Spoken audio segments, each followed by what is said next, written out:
Okay, another raw and unedited video this morning. Walking outside, it's cooled off. It rained last night. It was so brown. We got some rain and it's looking so much happier. Okay, so here's the deal. I woke up this morning, I'm like, I really want to do another video. But my morning, so I sat in bed, I was stretching, I was taking my time. I knew that I have to get in a certain headspace to be able to talk to the camera and talk to you guys. And then I had to take my daughter to school. And pretty soon my phone, people started texting.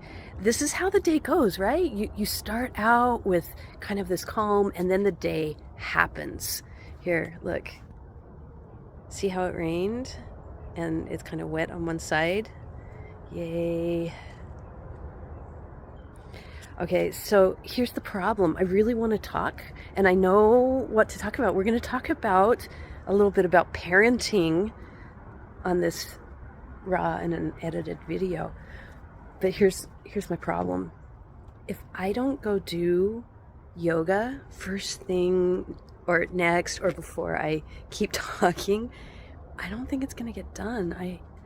Okay, so I'm committing to this video today. I hope I get it done, but I'm gonna go and do some sun salutes first. I don't know if you guys are interested in sun salutes.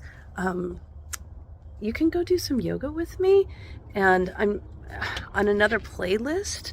I'm going to talk about the Yoga Sutras and a book called How Yoga Works. I'm looking at this. I've got this spot. Anybody like some eczema? I think it came from a sunburn I got when I went to California a few weeks ago for my niece's wedding. Okay. Anyway, that's kind of a side note. So I'm gonna do some yoga. This is what's left from yesterday, and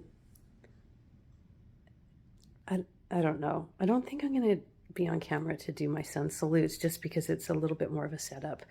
But you can go over to the new yoga website, carolbwebster.com/yoga, and see what's going on over there. If yoga is something you're like, I wonder what that's about, this is the place to go, or my playlist that I'm building with yoga stuff in particular.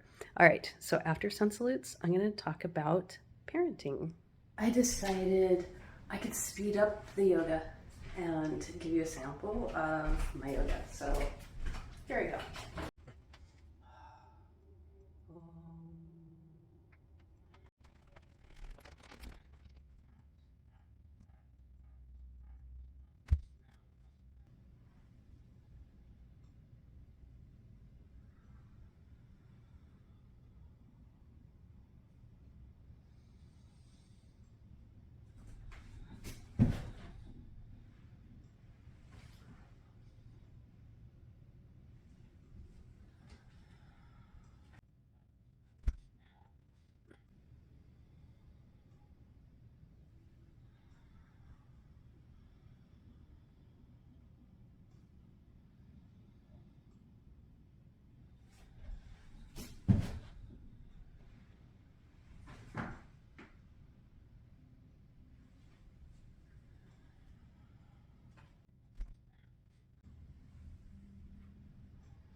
that was really short.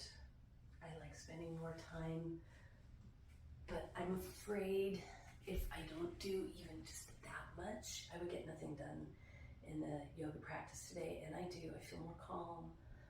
My body's more stretched. So it was worth pausing for just a few minutes and doing that practice.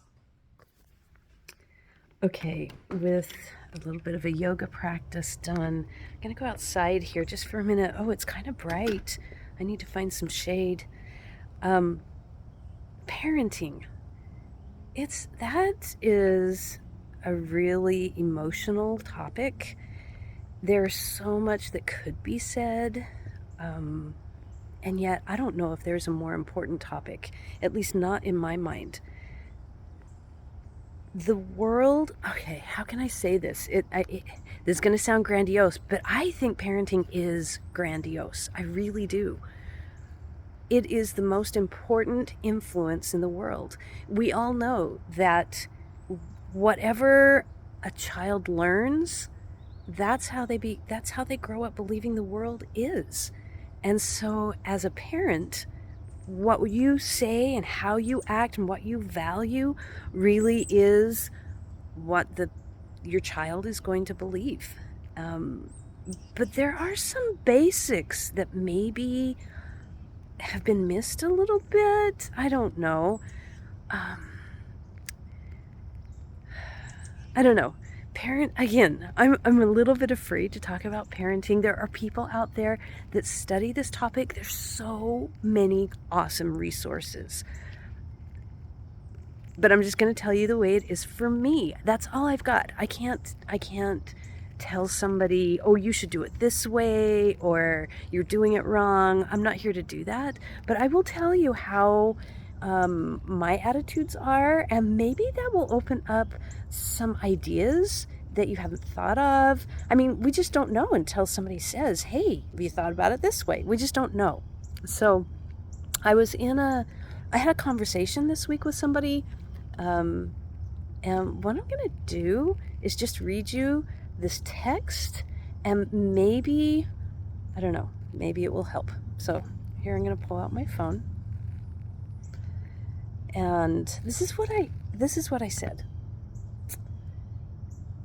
Thank you for opening up the parent-to-parent conversation with me today. It sounds like we parent similarly. I'm a huge fan of agency and giving kids a lot of opportunity to practice choosing while they are kids. My highest priority is that my kids share with me openly so they feel comfortable asking advice their entire life. Okay, I'm going to pause just a second, and I'm going to say I had great parents. They gave me so many good things. Far from perfect, just like I tell my kids, I am not perfect, and you better do it better than I did.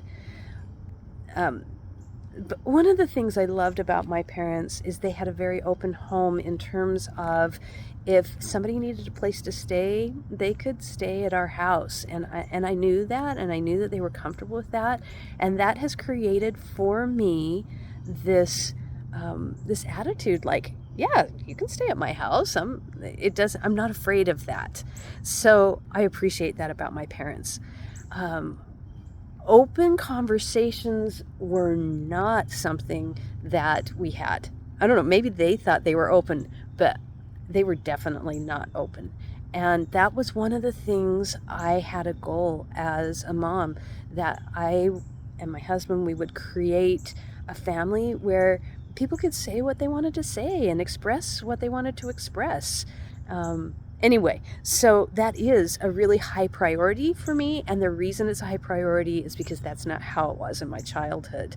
I have never gone to my parents for advice.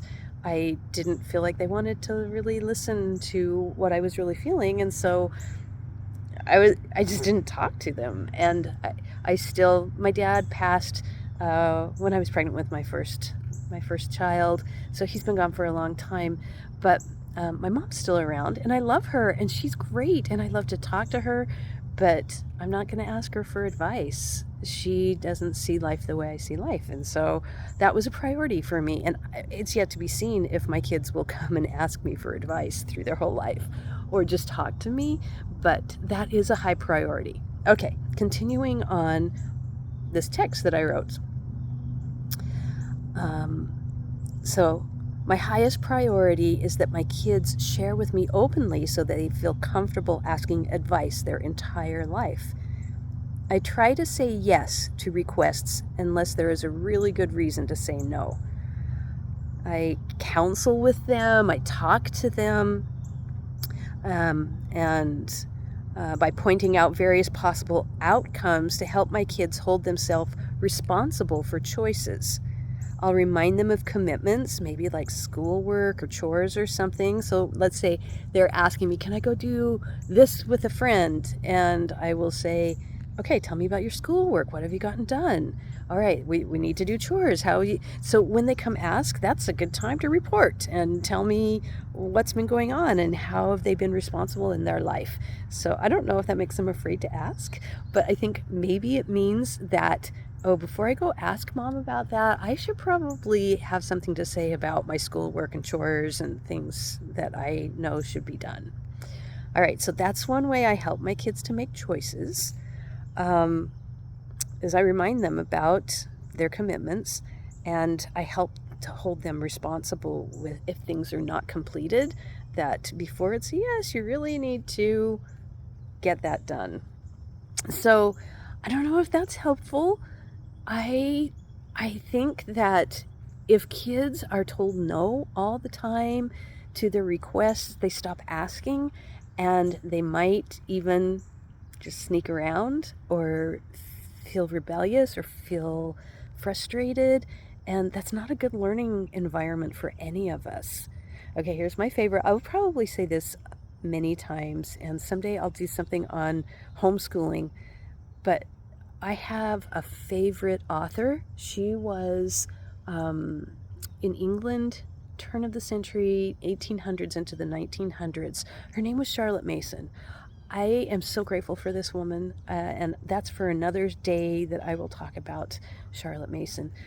But her saying the thing that I have said to my kids and what I'm going to say to you is all education is self-education.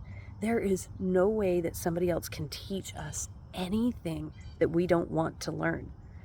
All education is self-education. We only learn what we want to learn.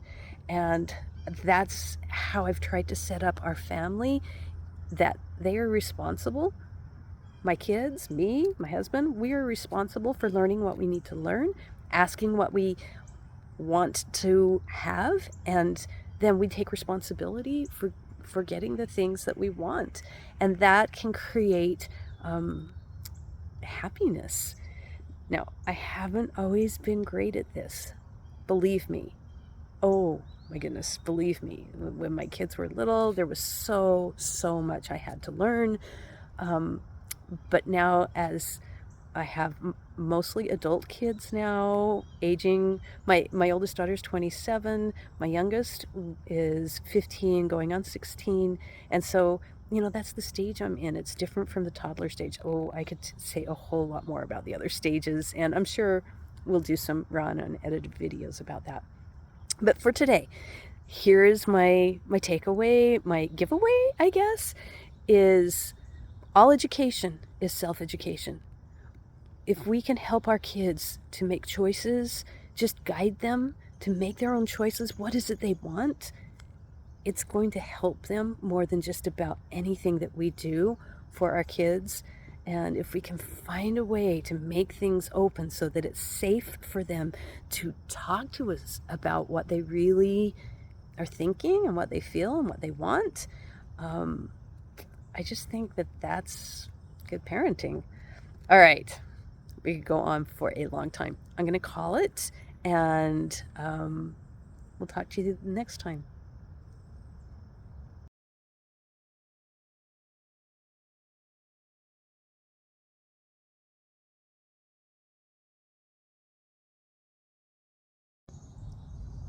It's getting cool enough that some cilantro is sprouting for the fall.